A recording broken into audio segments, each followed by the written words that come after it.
Berawal dari keberanian menerima tantangan menjadi seorang pelatih paskibra, kini di usia mudanya, ia mampu membuktikan menjadi seorang pimpinan sekolah.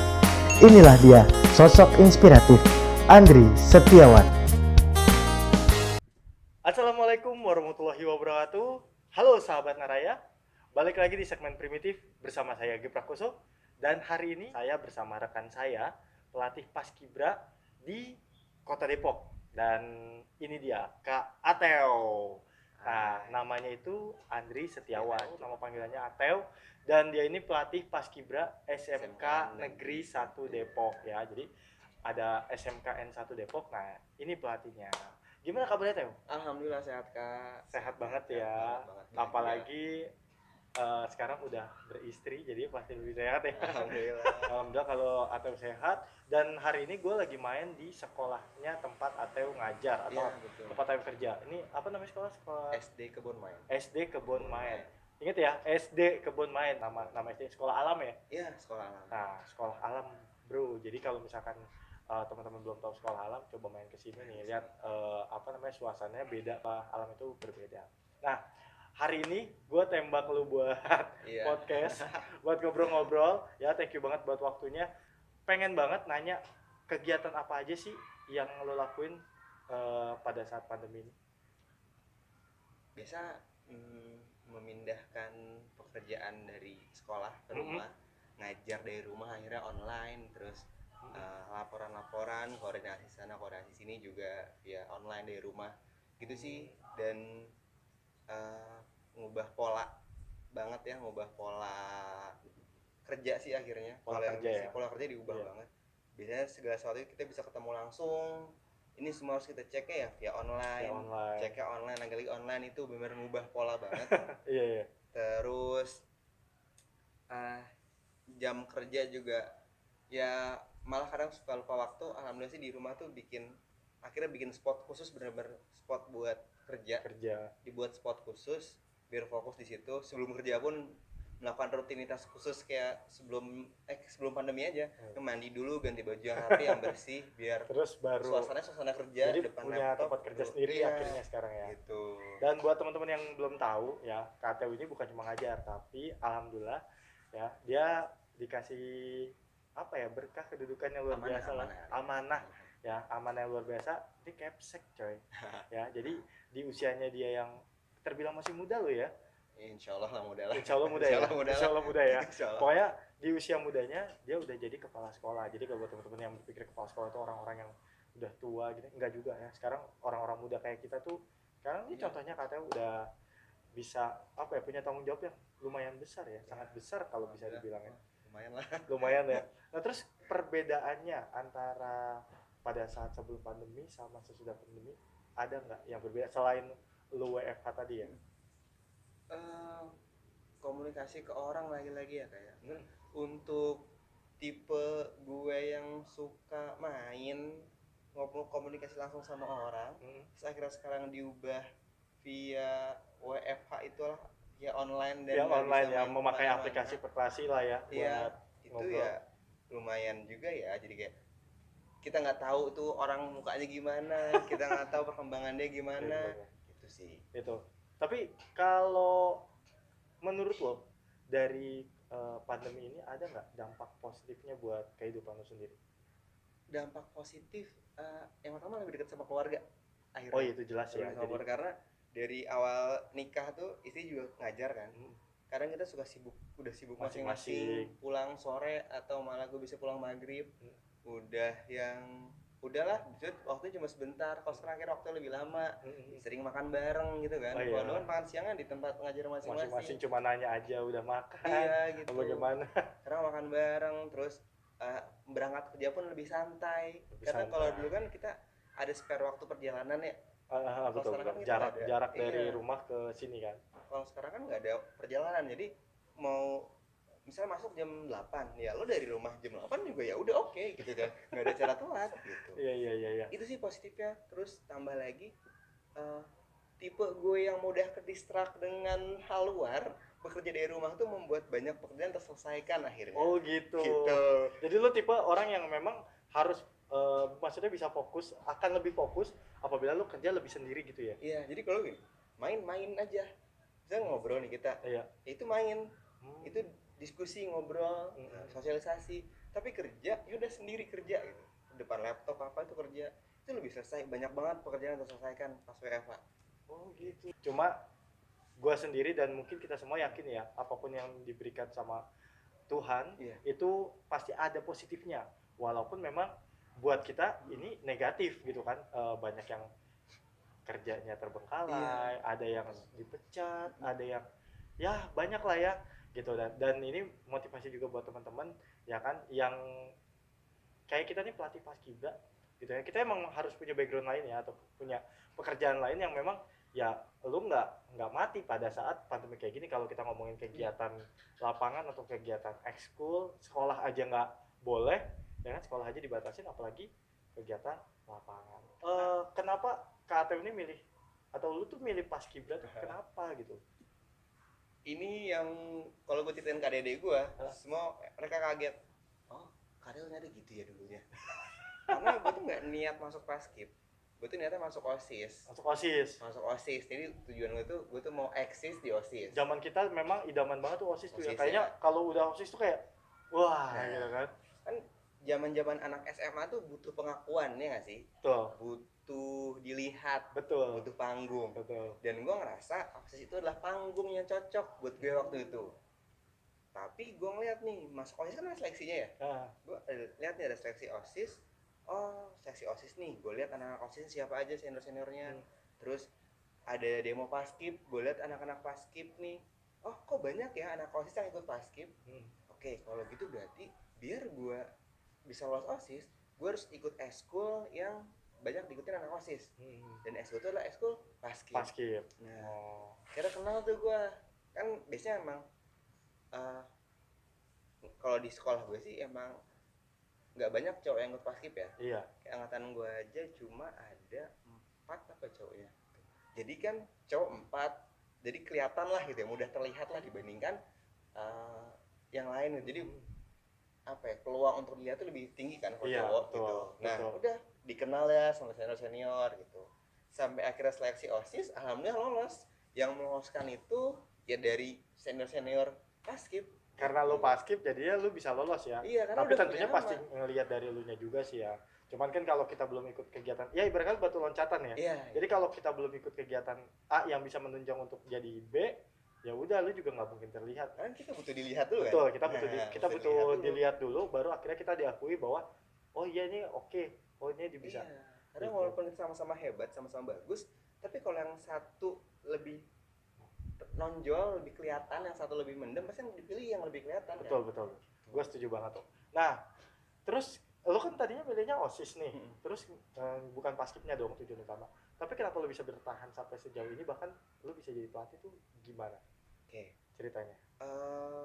Ya biasanya udahlah di OSIS pun di paskib pun nggak aktif banget, cuma ya lebih ke anggota biasa lah gitu ya, bukan yang namanya leadernya atau yang namanya pemimpinnya, motornya anak paskib gitu, bukan. Bukan gue yang berfollower banget waktu itu. Terus udah karena gue demen main, gue suka sosialisasi sama A sama B. Pas SMA itu deket lah gue sama adik kelas. Nah adik kelasnya anak paskib juga. Kebetulan dia diminta ngelatih di sekolah lain sama guru SMK 1. Jadi guru SMK 1 dia punya sekolah baru nih. Oh gitu ya. Misalnya kayak nih, kamu ngelatih sekolah ini mau nggak? Itu, oh iya bu mau. Nah kebetulan dia diminta ngelatih sama guru tersebut. Kamu latih paskib ya di sekolah A. Nah, oke dia setuju, oke bu saya mau, saya bersedia gitu. Nah karena dia keterbatasan sama kendaraan, dia nggak punya kendaraan pribadi nih, dia ngajak ke gue. Oh jadinya nebeng boy ya. Iya, kak lo nemenin gue ngelatih mau nggak? Gitu. Di sini jelasin tuh dia, oh iya boleh, karena gue emang kebetulan pada itu gue udah lulus sekolah. Iya betul. Dan jadi waktunya dan kuliah gue itu cuma sore. Paginya itu gue bisa ngajar les gitu kan. Jadi waktunya lebih banyak kosong kan. diminta ngelatih, oh iya boleh Boleh. gitu, tertarik lah, dan emang orangnya butuh panggung kan. Ya kan. Jadi sebenarnya dia juga pengen tampil sebenarnya ya. Iya gitu kan, butuh panggung, seneng lah ada yang ngajak kan. Udah diajak, nah ini kita diem tuh nggak bilang sama teman-teman, punya nggak pamer-pamer sama teman paskib di SMK 1, nggak pamer-pamer, udah ngalir aja gitu, sampai akhirnya tersiarlah kabar kalau kita ngelatih paskib di sekolah lain gitu. Nah kebetulan pelatih paskib gue dulu nih udah selesai nih masa ngelatihin di sekolah itu, di SMK 1 udah selesai masa ngelatihnya, butuh pelatih lah. Ada banyak lamaran lah gitu yang masuk ke SMK 1 untuk ngelatih paskib. Nah si si pembinanya ngubungin anak-anak pengurus paskibnya, nih kamu udah punya pelatih paskib belum gitu. Oh belum bu, kita belum punya pelatih paskib penggantinya. Nah ibu punya beberapa nama nih, mau nggak, ini A ini Tapi B. dari orang luar lah tapi ya. orang luar gitu. Tapi adik-adik lu akhirnya nggak mau apa gimana sama orang luar itu? Agak keberatan, cuma karena secara prosedural si orang luar ini rapi, jadi kayak emang udah ikutin aturan banget. Alhasil sekolah minta ya udah coba dulu deh gitu, walaupun kayak ada keberatan nih adik-adik yang terima, udah coba dulu dilatih sama si kakak ini gitu. Cobalah dilatih, ternyata anak-anak nggak nyaman gitu, udah nggak nyaman, terus nyari lagi kan dia, yuk cari pelatih lagi nih, siapa yang melatih. Gue penasaran juga sih siapa yang pernah nyoba SMK 1. Bukan gue kan. Bukan. Ini seru sih kalau dibahas di sini ya. Ada lah banyak orang masih ada kok sampai sekarang. Orang gitu, orang masih ada sampai sekarang. Eksis lah di daerah tertentu. Oh gitu. Ya, Lanjut. eksis. Kalau di lunya akhirnya ada lu minta lu apa gimana? Nah udah tuh mereka bingung lah, kehilangan arah lah kayak. Ini gue siapa nih gitu. Kayaknya anaknya dari senior deh gitu, dari alumni deh. Tapi alumni siapa yang bisa? Mereka inget, oh iya Katel kan nggak paskib di sekolah A gitu. Oh, jadi karena tadi lu tersiar kabar bahwa lu ngelatih di sekolah tersebut, ya maksudnya sekolah yang tadi sama junior lu itu, akhirnya lu diminta sama iya, adik lu gitu. gitu. Mereka hubungin, Kak, kejebak dong. Mau ngelatih paskib nggak gitu kan? Ngelatih apa nih gitu. Maksudnya gimana gitu. Jelasin lo jadi gini gitu. Iya. Dan dari situ akhirnya muncul ide untuk minta lo. Iya, mereka muncul deh buat minta gua. Udah, kita udah nyoba Kak dilatih sama. Padahal banyak loh alumni SMK 1 yang lebih bagus dari lu, kenapa lu ya? Nah itu dia, takdir Allah kan. Allah menakdirkan gua ketemu sama mereka. Semoga mereka nggak nyesel ya. Semoga mereka nggak nyesel. Nanti teman-teman adik-adiknya Theo SMK 1 komen di bawah ya. Nyesel apa enggak? Gitu. Sekarang orang udah bernikah, yang adik-adik gue yang minta itu udah pada nikah, udah pada punya anak. Oh gitu. Gitu mereka tuh. Jadi duluan mereka malah nikah dibandingin gue, karena perempuan mereka. Oh iya benar. Mereka udah punya anak, udah buntut. Jebakan Batman itu akhirnya yang membuat lo sekarang bertahan sampai jadi pelatih paskib ini. Walaupun keberatan juga, tapi ya gimana Kak, mau nggak? Ya udah deh. Yang penting sekarang nama dari alumni dulu, bukan nama orang luar yang pelatih. Yang penting ada datanya pelatihnya dari nama alumni dulu lah gitu. Mau ntar atau yang latih atau siapa ngelatih terusan belakangan ya. Udahlah, akhirnya gue rapat sama temen-temen gue, udah gue ceritain kronologinya, pas udah ceritain didukung. Ya udah mereka pada mendukung, ya udah akhirnya kebablasan lah sampai sekarang. Kejebak, terus nyaman, ya udah jalanin. Iya. Gitu. Dan nggak punya basic banyak banget terkait paskib. Beda sama teman-teman pelatih lain yang mungkin ngelatih ikut paskib dari SMP, SMA, atau malah mungkin dulu ada SD, misalnya dari SD udah aktif di paskib. Gue enggak.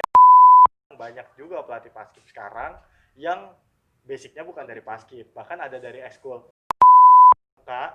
terus ngelatih paskib. Mungkin saking gampangnya kali ngelatih paskib, asal lu tahu PBB aja ya udah lu paskib, atau lu pernah paskib lu jadi pelatih gitu kan, atau gimana. Nah itu makanya buat teman-teman yang ngelatih paskib ya jangan sampai kayak gitu ya, maksudnya harus benar-benar paham dan segala macam. Jadi itulah. Tapi jangan sampai gini juga sih ya, maksudnya gue mikir jangan sampai kita dikasih amanah nih, kayak akhirnya gue dipaksa buat latih paskib, mau nggak mau gue tuh belajar paskib akhirnya. Iya. Gue tuh benar belajar. Gue misalnya gue mau belajar pengibaran nih, gue nyari orang yang emang jago pengibaran. Gue mau belajar tentang PBB, gue nyari orang yang jago PBB. Itu itu cukup lama juga gue belajarnya, walaupun sekarang juga akhirnya masih terus belajar. Akhirnya lu observasi lah ibaratnya. Iya, karena gimana ya, jangan sampai gini, jangan sampai adik gue dilatih sama gue terus mereka malah masuk ke tangan orang yang salah gitu. Sekarang udah terlanjur basah nih, gue udah terlanjur basah ngelatih. Apakah gue terus berdiam diri dengan ketidakbisaan gue? Gitu. Kan enggak, jadi mau nggak mau gue belajar nih. Oke, gue nyari cara nih, anak paskib tuh butuh A, B, C, D, E gitu. Oke, gue bisa apa? Gue bisa belajar dulu, kayak gue belajar cara ngibarin yang bener gimana. Oke, gue belajar cara baris yang bener gimana. Gue belajar cara ngajar yang bener gimana. Sama favor yang bener gimana. Gue belajar semua, terus ada beberapa hal kayaknya gue nggak bisa deh yang ini. Karena gue nggak bisa, gue tetap belajar, tapi buat ngajarin adik-adik gue coba deh ngundang orang yang lebih jago lagi nih buat ngajar ini. Jadi jangan sampai adik-adik gue tuh jadi korban ketidakbisaan gue gitu. Tapi gue tetap belajar juga gitu. Niat banget ya. Memang, tapi akhirnya terbukti lah ya, maksudnya step by stepnya gue juga tahu ya, step by stepnya gue juga tahu ya, yang akhirnya lu niat tujuannya ini ya. Sebenarnya kalau dibilang eksistensi ya butuh, tapi bukan itu tujuannya gitu kan. Nah, yang seru dari obrolan kita ini adalah gini, kita tuh mau motivasi buat teman-teman semua ya, pelatih paskib itu kalau bisa punya background yang lain atau sisi yang lain gitu kan. Makanya kayak Kak Ateu ini, dia awalnya itu bukan ngelatih paskibnya dulu, tapi ngelatih paskibnya dulu baru kerja ya. Sebenarnya ya, akhirnya pertama kerja dulu cuma ngajar-ngajar les. Ngajar-ngajar les. Ngajar-ngajar les aja. Oh gitu. Terus Jadi sambil kuliah sambil ngajar les. Oh iya benar, kuliah sambil ngajar les, terus akhirnya pelatih paskib. Nah, baru sekarang di sini menduduki Capsek juga, ngajar juga gitu. Jadi bukan mata pencaharian ya si paskibra ini. Jadi benar-benar yang ya entah dulunya lu hobi atau enggak, tapi akhirnya sekarang menjadi hobi juga kan. Akhirnya sekarang menjadi hobi, dan banyak lah pasti dampak positifnya juga atau berkah yang diberikan lu jadi pelatih paskib. Banyak banget. Ini kalau dari materi gua bisa dibilang jauh lah ya kalau dari materi. Apa namanya, keuntungan materi itu jauh, cuma keuntungan di luar materi itu banyak banget. Yang pasti gua kenal lo itu karena gua di pelatih paskib. Iya betul. Tadinya gua nggak kenal lo, dan baru lu kemarin berapa hari bilang kalau lu pernah datang ke event yang pernah gue ikutin ini gue baru tahu gitu ternyata. Dan akhirnya kita kenal ya beberapa tahun yang lalu pada saat sama-sama udah jadi pelatih. Gue udah lebih dulu, terus lu jadi pelatih, dan akhirnya kita kenal saat sampai gue udah berani mengeluarkan diri kalau gue tuh pelatih lo gitu. Gitu. Jadi akhirnya tadi banyak kenal sama pelatih paskib lain, yang mana pertemanan itu kan nggak bisa dibeli ya. Betul. Terus namanya link itu nggak bisa dibeli. Terus gue punya adik-adik yang mana gue ngerasa mereka sayang banget sama gue lah. Jadi keluarga lu juga. Peduli banget sama gue. Peduli sama lu juga. Sampai ya gue nikah pun itu banyak jasa adik-adik gue di belakang itu. Wow, luar biasa. Semuanya diurus atau di backup sama sebagian besar tuh di backup sama mereka. Kalau gue butuh bantuan mereka tuh ada gitu. Itu dari urusan sebelum nikah, proses ta'aruf gue tuh dikenalin sama adik gue. Nikah biasalah, adik gue mulai usil gitu kan. Kan ini udah tahun kesekian kak, ini udah lebaran kesekian, kapan nikah gitu kan. Iya. Jadi kalau ditanya tuh, gue kalau ditanya kak kapan nikah, gue selalu jawab abis lebaran. Lebaran kapan nggak tahu gitu. Karena lebaran berulang-ulang ya. Kan ini lebaran kesekian kak, kapan nikah gitu. Udahlah, gue ngobrol-ngobrol terus, oh nih mau nggak saya punya ini nih gitu kan, ada senior saya gitu di eskul lain gitu kan. Ya udah coba, gue langsung karena emang posisi gue udah siap nikah kan, udah coba lu kontak dia, tanyain ada orang yang mau serius, dia mau atau enggak gitu. Kak seriusan? Iya gue serius gitu ya. Gue serius. Oh di luar si adek gue nih bercanda atau serius, bisa dia nawarin itu bercanda serius, itu urusan dia, tapi yang jelas gue serius gitu kan.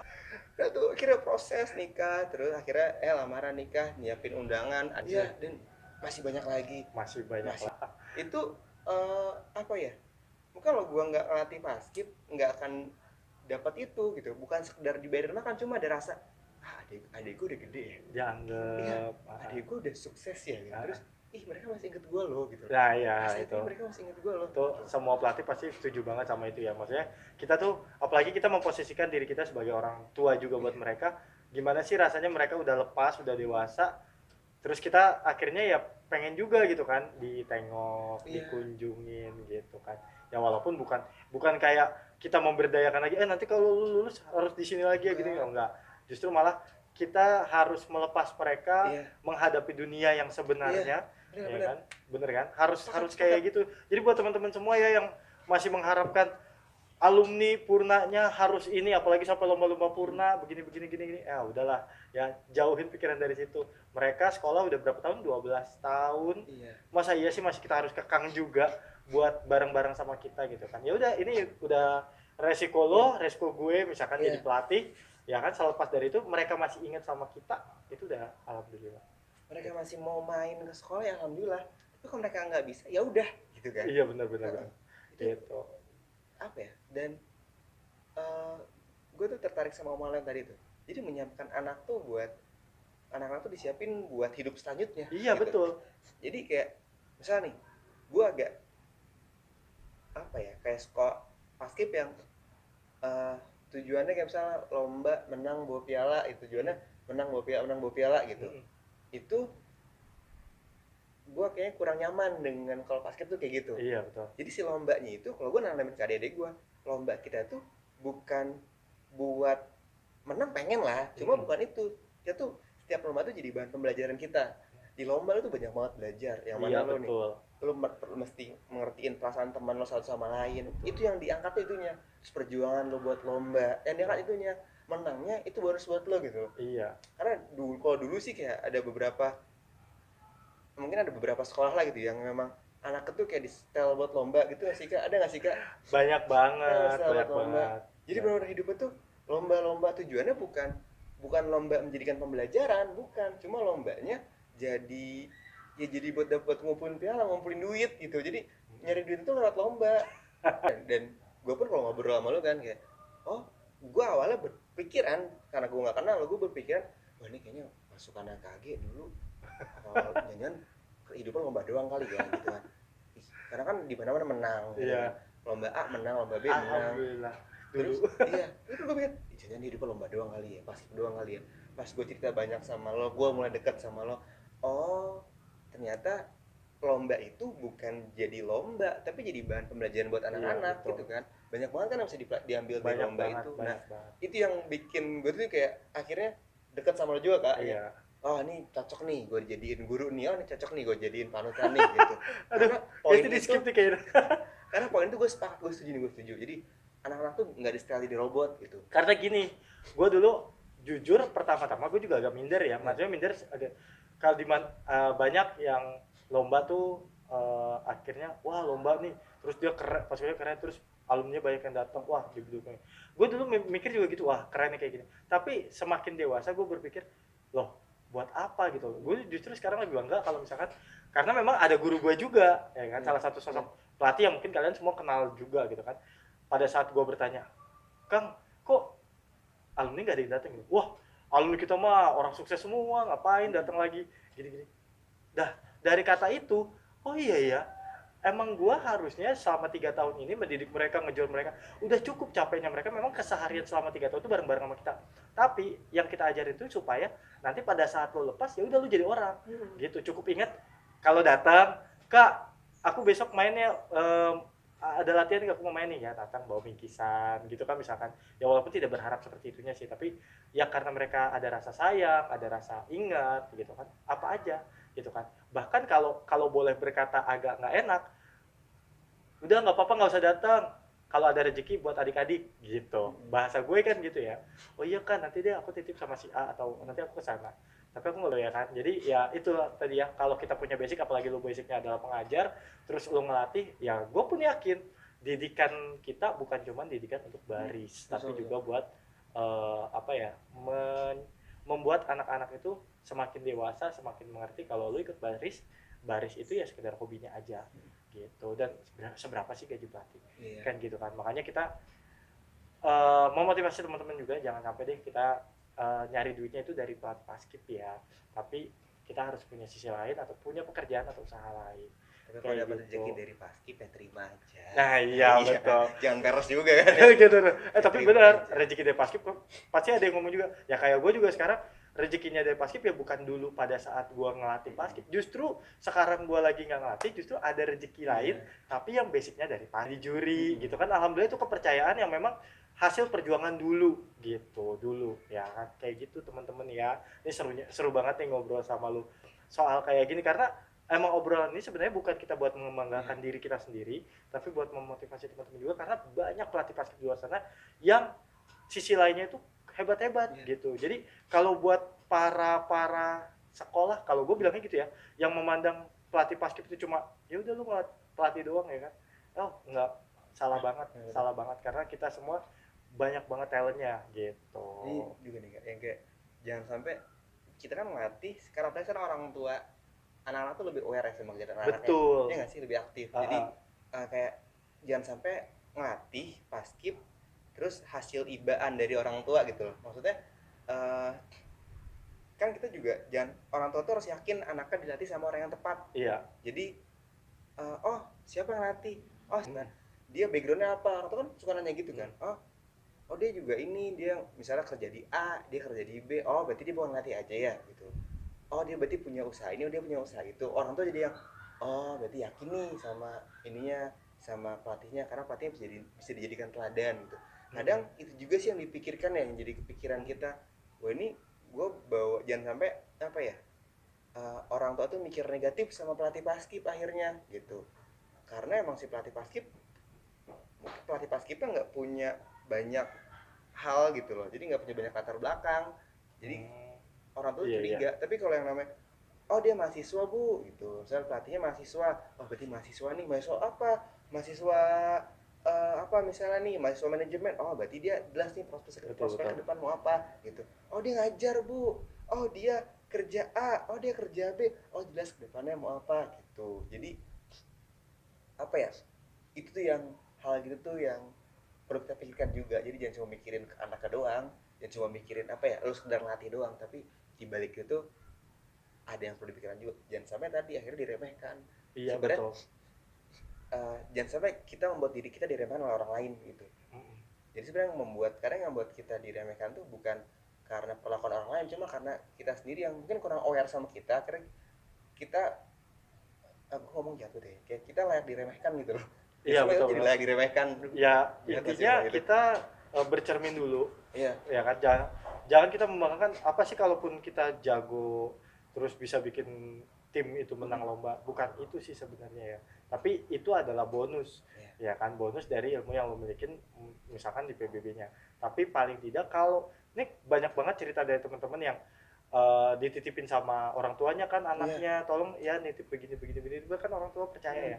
Apalagi kita bisa merubah karakter anak yang tadinya mungkin malas belajar begini dijadikan pendidikan pelatihan paskibra ini menjadi yang kadang-kadang ada yang ngomong gini, kok lebih takut sama pelatihnya ya dibanding sama orang tuanya gini mas, ini dia gini ya. Mungkin emang banyak anak-anak juga yang kadang kalau orang tua kan suka jarang ketemu ya, apalagi orang tuanya yang sibuk kerja, dan guru juga tidak semua guru mata pelajaran itu kan ketemu setiap jam. Nah kadang kalau sama pelatih walaupun 1 hari itu biasanya intens, dan biasanya juga ada waktu luang di luar dari kepelatihan. Nah itu yang membuat mereka lebih dekat dengan si pelatih tersebut. Makanya ya itu tadi, kita harus punya ibarat kata punya pegangan. Ya kan, punya pegangan bahwasanya pada saat kita menjadi seorang sosok yang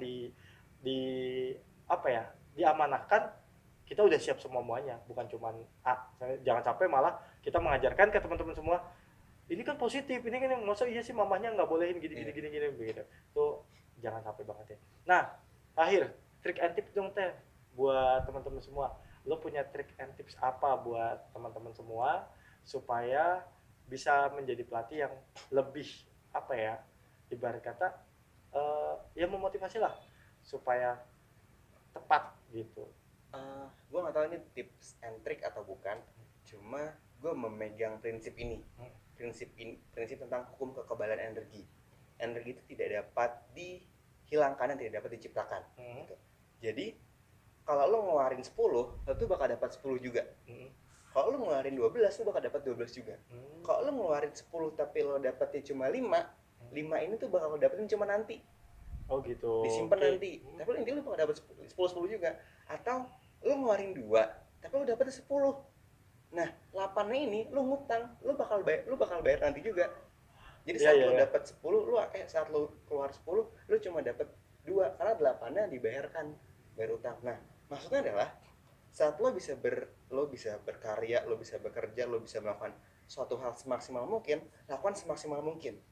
Bukan sekedar untuk orang, tapi itu juga berguna buat lo sendiri. Karena kalau lo ngelakuin maksimal, nanti tuh ya Allah tuh bakal ngebales itulah gitu. Allah tuh Iya. bakal ngebales apa yang sudah lo keluarkan gitu. Walaupun mungkin nggak bisa lo nikmatin sama anak-anak itu kan, anak juga mungkin jajannya nggak banyak. Betul. Terus perlengkapan A, perlengkapan B kalau kurang gitu.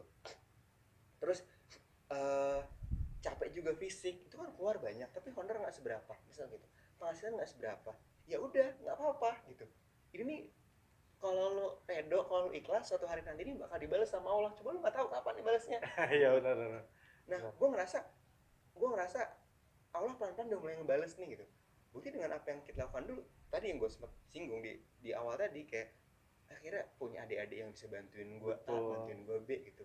Itu tuh kan bukan sekedar mereka mau ngebantu, tapi ada usaha-usaha kita sebelumnya gitu. Iya. Bukan sombong sih, cuma itu bukti bahwa yang lo keluarin 10 lo bakal dapat 10 juga gitu. Setuju banget, setuju banget. Jadi maksimalin apa yang bisa lo lakuin di segala lini, di segala bidang. Itu yang di dunia ya. Kalau kita ngebahas lagi yang selanjutnya, Iya. Teo, kalau gue selalu berpikir gini, gue punya lingkup keluarga, gue punya teman-teman dan yang lain-lain ya. Dan nambah keluarga di dunia basket itu orang kan bakal kenal gue. Iya. Otomatis pada saat nanti kita nggak ada, ya siapa yang mendoakan kita lebih banyak lagi. Betul. Gitu kan, ya kan, di luar dari kalau sekarang duniawi kita dapat tadi bantuan Benar. secara nyata, tapi nanti pada saat lain kalau kita dikenal dengan orang baik ya, ada dulu senior gue juga ngomong kayak gitu, ya kan, tujuan atau cita-cita dia itu adalah dia pengen jadi orang baik. Pada saat dia meninggal, kak ini baik gitu, ya udah doain. Nah itu keren banget sih guys. Oke, beberapa pertanyaan nih, cepet ya, beberapa Aduh. aja Iya. ya, tapi masih kaitannya sama Paskib sih sebenarnya. Kalau menurut lo lebih milih lapangan atau ruangan? Ruangan. Ruangan ya. Kalau PBB apa Favorit? PBB. Tim putra apa tim putri? Putra. Tergugat ini. Untuk lomba, lo pilih LKBB atau LFPB? LKBB. LKBB ya, karena banyak banget orang lebih gampang atau lebih mudah LKBB. Karena mungkin karena gue suka baris. Jujur Oh. gue tuh suka baris. Kalau LPB, Makanya gue milihnya PBB. tapi kalau menurut lo dunia baris sekarang tuh gimana? Maksudnya lebih menarikkah atau lebih menarik dulu? Itu aja sih kalau gue. Penjabarannya nanti mungkin next time kita akan ngobrol lagi. Itu penutup ya. Semuanya menarik sih kalau gue. Semua menarik. Semuanya menarik ya, baik jabat web. Oke, itu aja teman-teman ya, sahabat Naraya semua. Obrolan kita bareng Kak Teo ya. Intinya tetap semangat ya. Semoga Covid ini cepat selesai, dan buat Teo juga lo sehat selalu. Amin. Sehat juga buat istri lo, dan cepet dapat momongan. Amin. Ya, mudah-mudahan gue bisa ngelatih ponakan gue nanti dari lo, masalah ya. Amin. Ya pokoknya itu aja dari kita. Wassalamualaikum warahmatullahi wabarakatuh.